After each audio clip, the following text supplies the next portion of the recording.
थायलंडसारखा एक छोटा देश परिणाम चालतो, मग आमचं कोकण त्याच्यापेक्षा क्वालिटी एवढी चांगली आहे, जगात एक नंबरची क्वालिटी आहे. मग ही क्वालिटी असताना ही टिकवणं हे मंत्र्यांचं काम आहे का पैसे घेऊन याची वाट लावण्याचं काम आहे? आमचं जनतेचं एकच म्हणणं आहे, आमची हवा पाणी शुद्ध आणि निसर्ग सुंदर ठेवा, आमचे जीवजंतू आणि आमच्या मानवी आरोग्याचा आमचं रक्षण करावं, एवढ्यासाठी आम्ही निवडून दिलेलं आहे. तर या लोकांना आमदारांना आज सांगतोय, जर तुम्ही सुधारला नाही तर ही जनता तुम्हाला सोडणार नाही, तेवढं लक्षात. आणि हा जोपर्यंत पिफाचे नावाचं केमिकल वीज जात नाही तोपर्यंत आम्ही कोणीही उठणार. असं आम्हाला काही लोकांनी सांगितलं, आता तुम्ही आपलं शास्त्रलं आम्ही उद्यापासून अख्खा एक एक गाव या ठिकाणी आम्ही फाळीफाळीने बसणार आहे.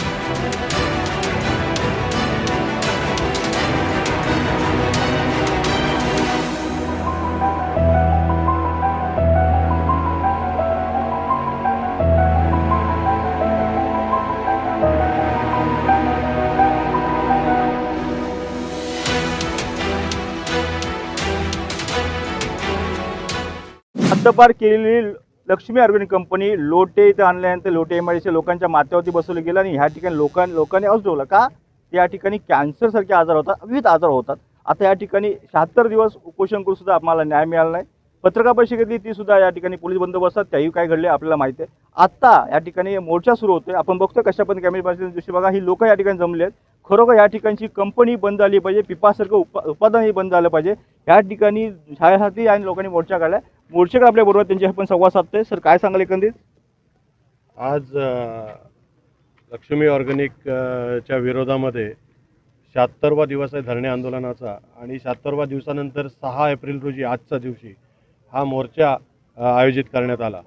आज आम्ही सर्व प्रशासकीय कार्यालय किंवा लोकप्रतिनिधी जे स्थानिक असतील यांच्याशी भेट घेऊन की बाबा त्यांनी काय करायला पाहिजे, हा आवाज आमचा जनतेचा, आमचं मत आम्ही त्यांना देतो, आमचा जनतेचा आवाज आमच्या लोकप्रतिनिधींनी उठवणं अतिशय गरजेचं होतं. पण स्थानिक लोकप्रतिनिधी असतील किंवा आमच्या ह्या भागामध्ये मला वाटतं पर्यावरणाचे अध्यक्षसुद्धा आमच्या ह्या खेड तालुक्यातलेच आहेत, गृहमंत्री आमच्या खेड तालुक्यातलेच आहेत. असं असून सुद्धा आम्हाला हे रस्त्यावर उतरण्याची वेळ येते. उद्योगमंत्री कुठल्या तालुक्याचे आहेत? उद्योगमंत्री हे रत्नागिरी जिल्ह्याचे पालकमंत्रीच आहेत आणि ते उद्योगमंत्री आहेत. आता त्यांनी हा केलेला उद्योग म्हणून हे आम्हाला आता सहन करण्याची वेळ आलेली आहे. आणि असं त्यांचं नाव घ्यायला धजावताय तुम्ही, फक्त गृहमंत्री आणि प्रदूषण नियंत्रण मंडळ अध्यक्ष म्हणताय, उद्योगमंत्री नाव घ्यायला धजावताय का? नाही, उद्योगमंत्री उदयजी सामंत साहेबांचं आम्ही नाव घ्यायला धजवत नाही. व्यक्तिशः आम्ही त्यांच्याशी म्हणजे प्रयत्न केलाय की बाबा त्यांनी भेट द्यावी. मागच्या वेळेला मला वाटतं त्यांनी एक पत्रकार परिषद चिपळूणमध्ये घेतली, त्या पत्रकारांनी त्यांना 7 वेळा प्रश्न विचारले. असे तेच म्हणतायत की मी नेहमी 7 वेळा आलो तरी मला पत्रकार लक्ष्मी संदर्भात प्रश्न विचारतात. व चिपळूणपासून 15 किलोमीटरवरती धरणे आंदोलनावर बसलेले आहेत, माझ्या जिल्ह्यातले आहेत, मी या जिल्ह्याचा पालक आहे. असं असताना सुद्धा पालकमंत्र्यांना गरजेचं वाटलं नाही की आम्ही येऊन तिथं भेट द्यावी. म्हणजे दुर्दैव आहे. जनतेचं असलेलं मानवी जीवन हे घातक आहे हे सांगण्याची जनता प्रयत्न करते, तरी आमच्या कोणाच्याच म्हणजे आमच्या सगळ्यांच्या लक्षात येते, सर्वसामान्य लोकांच्या. पण ह्या लोकप्रतिनिधी जे पालक आहेत, जिल्ह्याचे पालकमंत्री, त्यांच्या का लक्षात येत नाही? म्हणजे हे दुर्दैव आहे आमच्या महाराष्ट्राचं आणि आमच्या कोकणी जनतेचं की आम्ही कोणाच्या पाठी उभे राहतोय. एकंदरीत आपण पिपास म्हणजे नेमकं काय, पिपास म्हणजे काय होऊ शकतं, दादा काय सांगाल? पिपास हे एक पर्टिक्युलर केमिकल नाही आहे. पिपास हा एक ग्रुप आहे ज्यामध्ये 10 ते 11,000पेक्षा जास्त केमिकल्स येतात. पिपास हे जरी जीवनासाठी आवश्यक असलं तरीसुद्धा त्याचं उत्पादन काढताना त्यावर असणारे नियंत्रण 70 नॉर्म्स आहेत, 10 ते 12 नाही, 69 पण ठीक आहे, 17वा जो आहे तो घातक आहे, ते बोला. टोटल पिपास हे आरोग्यासाठी घातक आहे हे 100% सिद्ध झालेलं आहे. आपण इटलीमधील विसेंजा कोर्टाने जी काय आपल्याला तिथल्या स्थानिक असणाऱ्या प्रशासनाला मेटेनीच्या शिक्षा केली त्याची टोटल डॉक्युमेंट्स आपल्याकडे आहेत. तिथले मेडिकल रिपोर्ट्स आपण कलेक्ट केलेले आहेत. आणि अशा परिस्थितीत जे इटलीमध्ये जीवनाला घातक ठरणारं केमिकल आहे ते महाराष्ट्रात काय अमृत म्हणून आणलेलं नाही, ते विषच आहे. त्यामुळे ते बंद होण्यासाठी आम्ही मागणी करतोय. 69 दिवस या ठिकाणी आपण धरणे आंदोलन केलं, बरोबर ना? काय सांगाल? आम्ही हा जनतेचा लढा आहे, हा कोणाचा आमच्या एकट्याचा लढा नाही.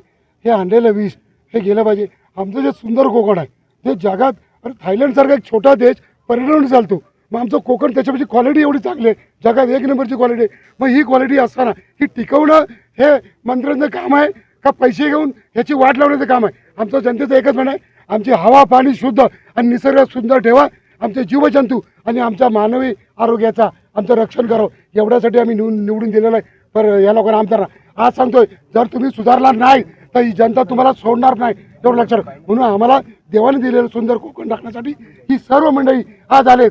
ही फक्त आमच्या कोकणाचा स्वर्ग टिकवण्यासाठी आले आणि हा जोपर्यंत पिपाचे नावाचं केमिकल विष जात नाही तोपर्यंत आम्ही कोणी इथं उठणार. आज तर आम्हाला काही लोकांनी सांगितलं आता तुम्ही आपले 76 आम्ही उद्यापासून अख्खा एक एक गाव या ठिकाणी आम्ही पाळीपाळीने बसणार आहे. एक गाव एक दिवस घेणार.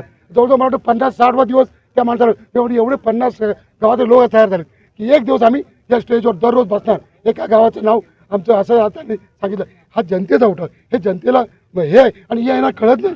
म्हणून जोपर्यंत आम्ही विकास विष जात नाही तोपर्यंत इथून कोणी नागरिक हलणार नाही. शेवटचा प्रश्न आहे, काय सांगाल एखादी हा जो मोर्चा आपण काढतोय मोर्चाला न्याय जर मिळाला नाही तर पुढची भूमिका काय असेल? मोर्चाला जर न्याय मिळाला नाही तर आमचे जे ज्यारी संघर्ष समितीचे जे मेन कमिटी आहे ते पुढचं नियोजन आम्ही ठरवणार आहोत. आत्ताच त्याची भूमिका आम्ही स्पष्ट करणार नाही. आणि लोकांचा जो प्रतिसाद आहे आज तुम्ही बघताय.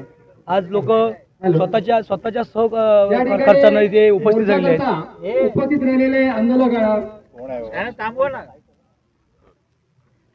स्वतःहून ह्या मोर्चासाठी हायवेवरती उभे नाही राहता पुढे येऊन उभे राहा.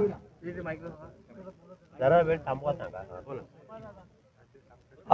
आज जे आपल्या कोकणातले सर्वच लोक आज इथे स्वतःहून उपस्थित झालेले आहेत. आणि ह्या मोर्चाचं जे पुढचं नियोजन आहे हा मोर्चा काही थांबणार नाही. जोपर्यंत ही लक्ष्मी ऑर्गॅनिक कंपनी जोपर्यंत इथं हद्दपार होत नाही तोपर्यंत आम्ही हा मोर्चा थांबवणार नाही. ह्याची पुढची रणनीती आमचे जे संघर्ष समितीची जी कमिटी आहे ते स्थानिक इथले कोकणाचं जेवढे लोक आहेत तेवढे सगळेच लोक आम्ही ठरवणार आहोत. एकंदरीत काय सांगाल, मोर्चा काढलाय, उपोषण झालेलं आहे, न्याय मिळाला नाही, मोर्चावरती रस्त्यावरती उतरलेलं आहे, जरी न्याय मिळाला तर पुढची भूमिका काय असेल? नाही मिळाला नाही तर आम्ही इथली स्थानिक जनता, स्थानिक आमचे हे कोकणातली जनता, विशेषतः आमच्या खेड तालुका असेल, चिपळूण तालुका असेल, इव्हन रत्नागिरी जिल्हा असेल, संपूर्ण महाराष्ट्र असेल, तर आम्ही कोणत्याही परिस्थितीत जोपर्यंत ही कंपनी बंद होत नाही तोपर्यंत हे आम्ही आंदोलनाचं चालूच ठेवणार आहोत.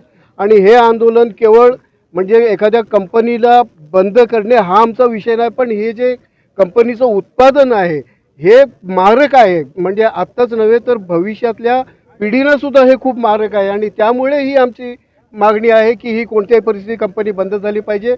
आणि असं एकदम विदारक जे असे अतिशय विषारी जहाल अशी जी ही कंपनी आहे ही कोणत्याही परिस्थितीत बंद झाली पाहिजे. हेच आमचं एक मागणं. आणि जोपर्यंत ही आमची मागणी पूर्ण होत नाही तोपर्यंत हा आमचा लढा असा कायम चालूच ठेवणार आम्ही कोणत्याही परिस्थितीत. काय सांगाल? गेल्या 77 दिवसांपासून शांततेच्या मार्गानं चाललेलं हे आंदोलन